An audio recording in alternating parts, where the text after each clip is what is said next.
Sim, você conseguiu a tão sonhada proposta de emprego, você batalhou tanto, você participou do processo seletivo, fez várias entrevistas, fez testes, conversou com o teu gestor, conversou com o dono da empresa, com os seus pares, conversou com Deus e o mundo e conseguiu sim uma proposta de emprego dentro daquilo que você queria. Mais legal do que isso é você talvez conseguir 2 ou quem sabe 3 propostas de emprego, e aí você também pode ter uma contraproposta. Nesse cenário, como você avalia cada uma dessas propostas? Como você escolhe o que você deve levar em consideração para fazer a melhor escolha para sua carreira? Esse é o tema do vídeo dessa semana do canal Empregabilidade Máxima.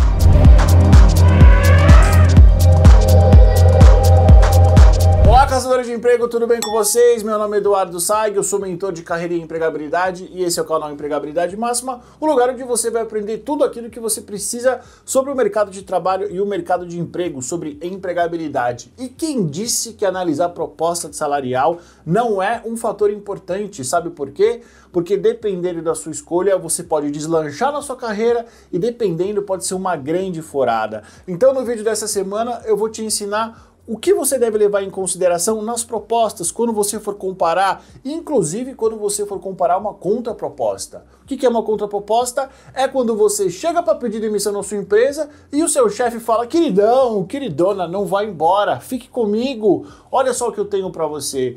Então fica comigo até o final desse vídeo que eu vou te ensinar o que você deve levar em consideração, o que você deve comparar, deve ficar atento para não tomar uma decisão errada. Primeiro fator que você deve levar em consideração ao analisar as propostas de emprego é o seguinte: você precisa saber tudo aquilo que for possível sobre a empresa e sobre como é trabalhar lá. Se você já me acompanha aqui no canal, você sabe que eu sempre digo isso. É importante sim você ter o maior número de informações sobre a empresa, o mercado em que ela atua, como é a cultura dela, como é trabalhar lá no dia a dia. E para isso o que você pode fazer? Conversar com funcionários, conversar com ex-funcionários, ver todo tipo de notícia que sai na mídia, não só a mídia tradicional, mas talvez a mídia alternativa, para você entender, para você não cair numa furada, não cair numa cilada. Você precisa entender que nem sempre os processos seletivos fazem sentido para você, nem sempre aquela oportunidade, aquela empresa, de fato é o que parece. É importante sim você entender que nem toda empresa que liga para você te oferecendo um emprego, te oferecendo um processo seletivo, dizendo mundos e fundos vai fazer sentido e que aquilo é verdade. Então, coisas que você precisa levar em consideração: quantos anos a empresa tem, qual é a rotatividade de funcionários, quais são os benefícios, por exemplo, qual é a fama, qual é a reputação que essa empresa tem. Tudo isso vai ser muito positivo para você montar o quebra-cabeça, para você entender se você está entrando numa cilada, numa furada ou não. Isso é tão importante para sua carreira e para sua empregabilidade nos dias de hoje que eu não fiz só um vídeo sobre isso. Eu fiz 2 sinais em um processo seletivo de que você pode estar entrando numa cilada e o que você pode fazer para evitar isso.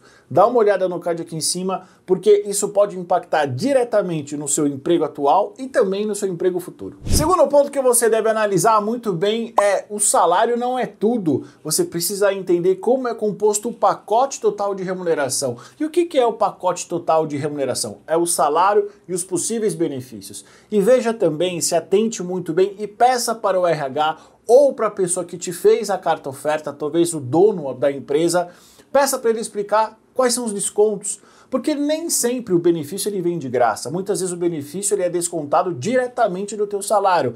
Então vamos supor que o teu salário seja de R$100. E aí com todos os descontos, não só os descontos legais dos impostos, mas os descontos desses benefícios, você sai de 100 para ganhar líquido R$60. Será que faz sentido? Será que faz sentido você fazer essa troca? Então você precisa saber essas informações de todas as propostas salariais que você vai ter, quais são os descontos dos benefícios que são oferecidos. Porque, como eu falei aqui, muitas vezes o benefício no papel é ótimo, mas na verdade não é um benefício, você vai estar pagando por ele, e aí pode não fazer sentido. Então tenha uma visão além do salário. E continuando no tópico de ter uma visão além do salário, você precisa entender se a empresa tem algum tipo de plano de carreira. Esse é o terceiro item. Você precisa saber como será a sua progressão de carreira. Será que as pessoas são promovidas? Mais ou menos quanto tempo essa promoção? Será, por exemplo, que a empresa tem um RH estruturado que vai te oferecer ferramentas para o seu desenvolvimento? Será que ela tem uma gestão e uma governança profissional? Tudo isso é importante para você avaliar, porque pode não impactar diretamente no teu curto prazo, mas pode impactar no médio e no longo prazo. Eu sei que o plano de carreira hoje tradicional ele é muito contestado. Tem muitas empresas que dizem que a progressão do profissional depende unicamente dele.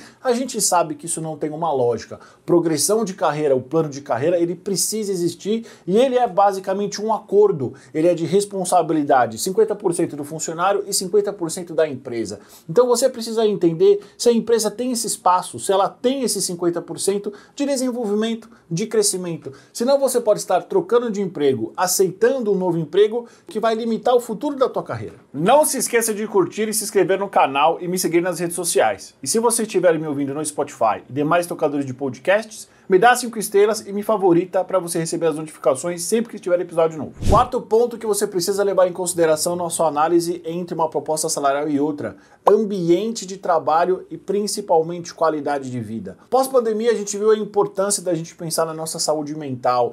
Então durante o processo seletivo, se atente à comunicação, ao anúncio da vaga, se atente, por exemplo, àquilo que é falado durante as entrevistas de emprego sobre cultura agressiva, sobre uma cultura tóxica. E como você consegue perceber isso? Você consegue perceber isso nas sutilezas que são ditas. Por exemplo, olha, aqui os nossos funcionários trabalham duro. Para você fazer parte do nosso time, você precisa trabalhar demais. Aqui nós somos workaholic, hardworking. Tome cuidado com esse tipo de frase, porque isso pode ser um sinal muito claro e muito sutil, travestido de performance, de que ali você vai trabalhar muito mais horas do que a lei permite, de que talvez ali você tenha assédio moral para conseguir produzir mais e coisas desse tipo. Então hoje saúde mental é algo muito importante, é algo que você precisa se atentar, porque assim como nós, as empresas e os gestores também estão aprendendo em como construir ambientes de trabalho seguro e saudáveis. Muitas empresas não estão numa evolução desse tema, estão ainda em estágios primários e talvez não faça sentido para você. Então preste atenção nisso, leve em consideração o ambiente de trabalho e a sua qualidade de vida, principalmente a tua saúde mental. Quinto aspecto que você deve levar em consideração é sobre a localização, aonde de fato você vai trabalhar. Muitos processos seletivos hoje em dia são conduzidos remotamente e aí você como candidato, como profissional, você fica com a falsa ideia de que é perto da minha casa, é logo ali. E nem sempre você se atenta aonde de fato é a localização e qual é a distância disso, como você vai fazer para chegar nesse novo local de trabalho. É claro que também você precisa se atentar ao modelo de trabalho, 100% presencial, 100% remoto ou meio termo, o híbrido. E se for híbrido, quantos dias em casa e quantos dias presencial? Então se atente a esse ponto, de onde você vai trabalhar de fato, porque isso pode ter um custo alto na sua rotina, mas também no custo de transporte, de translado, de movimentação. Será que você vai de ônibus? Será que você vai de carro? Será que você vai de metrô? Será que tem estacionamento? Será que é perto de um metrô, por exemplo? Tudo isso você precisa levar em consideração antes de você aceitar uma proposta. Sexto ponto que você precisa avaliar antes de aceitar qualquer proposta salarial, qualquer proposta para um novo emprego, você precisa entender quais serão suas funções. Você foi contratado especificamente para quê? Quais são os seus limites? Do que você vai ser cobrado? É aqui que entra o job description, a descrição de cargo, que é onde você vai saber exatamente o que você tem que fazer, o que a empresa espera de você, quais são os resultados que você vai dar. Se por um acaso não tiver claro, você precisa dar um passinho para trás e você precisa conversar com a pessoa que está negociando com você, talvez com a pessoa que está fazendo o processo seletivo, para ela te explicar. Para quê? Para evitar frustrações. E aqui uma dica do especialista. Descrição de cargo, job description, precisa ser realmente descrito, um documento, ou uma folha de papel, ou um e-mail, porque é ali que você vai consultar as suas responsabilidades ao longo do tempo. Tudo que é feito de boca corre-se o risco de ser esquecido, corre-se o risco de ser deturpado. E quando estamos falando de posições em empresas, principalmente de alto nível, tudo precisa ser documentado para não ser esquecido. Tudo isso para evitar mal entendido e frustrações. Sétimo e último ponto que você precisa levar em consideração ao comparar propostas salariais é justamente algo que está fora dela, que é qual é o desafio. Dinheiro é importante? Sem dúvida, ninguém trabalha de graça, mas a gente precisa levar em consideração e projetar qual é o desafio. Por que é importante você projetar o desafio? Porque eu tenho certeza que se você está vendo esse vídeo e se por um acaso você tiver em dúvida entre qual proposta salarial escolher, para onde eu vou, o desafio vai fazer toda a diferença. O desafio precisa fazer sentido para você agora e quando você projetar ele no futuro de curto prazo. Ah, Eduardo, mas por que eu não posso projetar ele no futuro de longo prazo? Porque as coisas mudam e certamente as mudanças não estão no seu controle. Mas quando você faz esse exercício e você projeta esse desafio no curto prazo, por exemplo, talvez para o mês que vem, você sabe o que aquilo vai significar na sua carreira. Você tem grande chance de ter controle sobre isso. Quando você projeta no médio prazo, você vai conseguir saber se vai fazer sentido para a tua carreira no futuro. E também, no médio prazo, você tem controle sobre isso. Então é importante você pensar em todos os aspectos que eu te trouxe, todos os 6, mas também levar em consideração qual é o desafio. Muitas vezes você vai cair no seguinte dilema: puxa, Eduardo, o desafio faz muito sentido para o médio prazo da minha carreira, mas agora não, eu vou ter uma perda salarial grande. Eu entendo. E aí você precisa ser muito honesto com você e você precisa colocar numa balança. Será que vale a pena essa aposta?